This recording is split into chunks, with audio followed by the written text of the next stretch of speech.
Hi, everybody. Welcome to Baseball Discourse. Major League Baseball's 2025 All-Star Game is in the books, and I have to admit I was more riveted to the game than I thought I might be. I'm a traditionalist. When the All-Star Game really meant something, it doesn't mean anything anymore. Baseball is selling it as an exhibition game, really. But it went, I thought, very well. Some will say it lasted too long. I didn't think it lasted long at all. And I was particularly intrigued by the ending, the home run contest or the home run derby, call it what you will. And it was the first time the All-Star Game had ever employed this. So let's start with how the game finished. And if you're not familiar, what baseball did was essentially conduct a mini home run derby.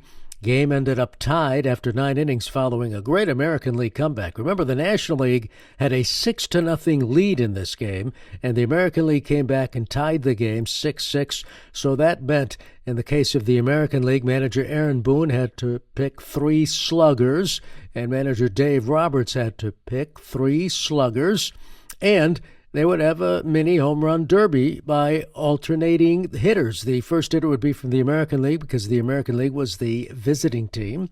That batter would get 3 swings, and then the National League hitter would get 3 swings, and you counted up the home runs, and the team that had the most home runs at the end was declared the winner of the All-Star Game.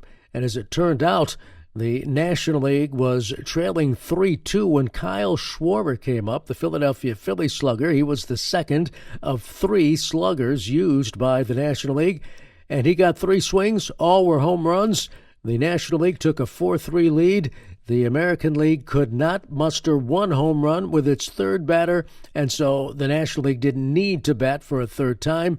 And they won the game by winning the home run derby or the home run hitting contest 4-3. Very exciting, very entertaining. I'm not going to get into the fact that you could see as the game was wearing on, the ballpark was emptying. It was a tremendous night, great tribute to Hank Aaron. Well done overall.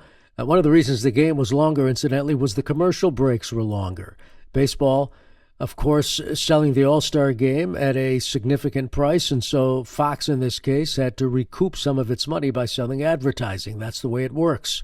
But that said, I thought it was very interesting. I like the format.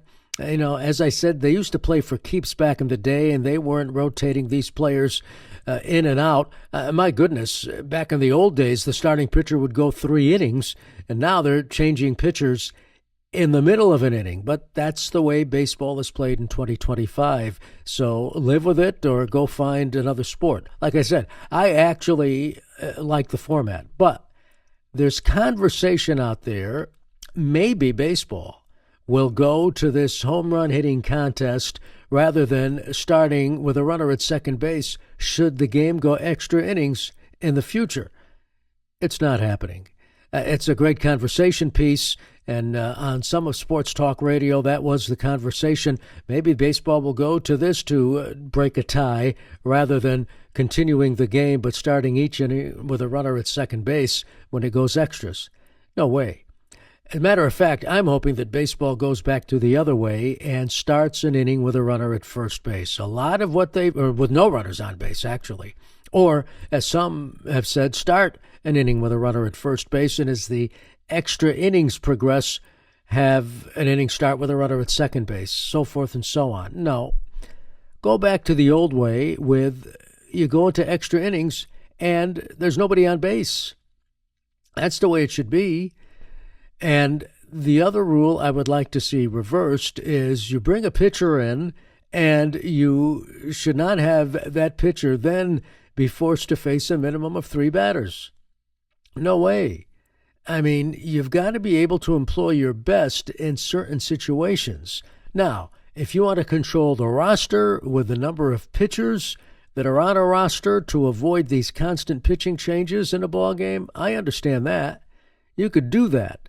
But you've got to be able to allow a team to win a game using its best, having its best matchups. And you don't have that situation when a pitcher is forced, when he's brought in from the bullpen, to face 3 batters in an inning before you can make another pitching change. So I would like to see that changed, and I would like to see them go back to the old way of no runners on base when you go into extra innings. You play it like you're in the 8th inning or the 1st inning. I would like to see that. I don't think it's going to add that much more time to a ball game. Will it happen?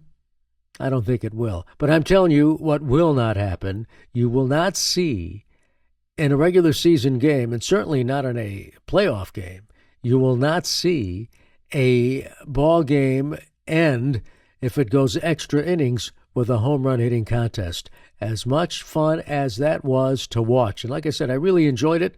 I've come to appreciate what the All-Star game is now rather than what it used to be as far as the Midsummer Classic is concerned. Now they treat it like an exhibition. I mean, you see the players and the manager and the coaches all smiling even when the American League was down 6-0. They're out there having fun. And there's nothing wrong with that. If they're having fun and that is conveyed through, in this case, the television screen, more power to them. I was having fun watching them having fun and enjoyed the game and enjoyed how the American League came back to make it a game to set up the home run hitting contest.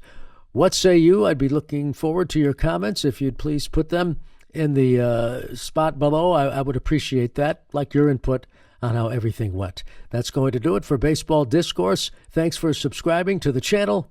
See you later.